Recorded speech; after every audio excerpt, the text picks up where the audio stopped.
Guys നമ്മളിത് ചാമ്പ്യൻ്റെ ഷെഡിലുണ്ട്. അപ്പോൾ വന്നപ്പോൾ ഒരു കിടിലം കാഴ്ചയുണ്ട്. ഇത് ചാമ്പ്യൻ്റെ ഷെഡിൽ ഇത് നമ്മുടെ അർജൻറ്റീന ഫാൻസിൻ്റെ ചാലക്കുള അർജൻറ്റീന ഫാൻസിൻ്റെ ഒരു ഫ്ലെക്സ് ബോർഡ് കിഡിലാണ് കേട്ടോ.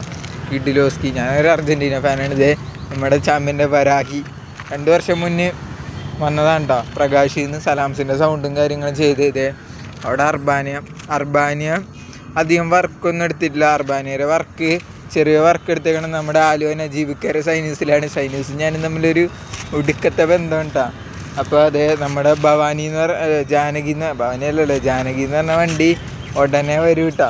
അത് പ്രകാശിക്ക് പോയിക്കാണ് ചെറിയൊരു പരിപാടിയായിട്ട്. വണ്ടി പ്രകാശിൽ നിന്ന് ഇറങ്ങിയതാണ്. പിന്നെ ചെറിയൊരു കംപ്ലൈൻ്റ് ആയിട്ട് അവിടേക്ക് പോയേക്കേണ്ട. അടുത്ത ദിവസങ്ങളിൽ 2-3 ദിവസം കഴിയുമ്പോൾ ആ വണ്ടിയുടെ ഡീറ്റെയിൽ വീട് നമുക്ക് ചെയ്യാവുന്നതാണ്. ഈ വണ്ടി സലാമിക്കര സൗണ്ടാണ്, സലാമിക്കര സ്വന്തം സൗണ്ട്. കിടിലം വർക്കാണ് കേട്ടോ. അപ്പോൾ ഇനി അപ്ഡേഷനും കാര്യങ്ങളും ഇതിൽ വരും. ഇതിൽ ഒരു 80% വർക്ക് മാത്രമാണ് ചാമ്പ്യൻ്റെ ഈ വണ്ടിയിൽ കഴിഞ്ഞിട്ടുള്ളൂ. ഇനി ബാക്കി വരും. അതൊക്കെ ടൈം പടിപടിയായിട്ടാണ് ചാമ്പ്യൻകാർ ചെയ്യണം. അല്ലാണ്ട് ഒരുമിച്ച് എല്ലാം കൂടെ ഇറക്കല്ല. അവർ ഓരോ സ്റ്റെപ്പിൽ ഓരോന്ന്. അപ്പോൾ ഇന്നലെ അല്ല 2-3 ദിവസം മുന്നേ ലിപ്പും കാര്യങ്ങളും മാറ്റിയിട്ടുണ്ട്. കിടിലൻ ലിപ്പാക്കിയിട്ടുണ്ട്. നമ്മുടെ ലണ്ടൻ്റെ കർണഗീരൊക്കെ ലിപ്പാണ് കേട്ടോ.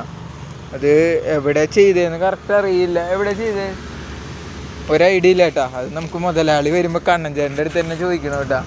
അപ്പോൾ അതെ അങ്ങറ്റത്ത് സൈബർ എന്ന് പറഞ്ഞൊരു കിടിലം വണ്ടി കിടപ്പുണ്ട്. ഗ്രെയിൻസ് ആയതുകൊണ്ട് കാണില്ല, ഇത്രയും സൂമിങ് ആയതുകൊണ്ട് നമുക്ക് അതിൻ്റെ ഒരു വീഡിയോ എടുക്കാൻ പറ്റുകയാണെങ്കിൽ എടുക്കണം കേട്ടോ.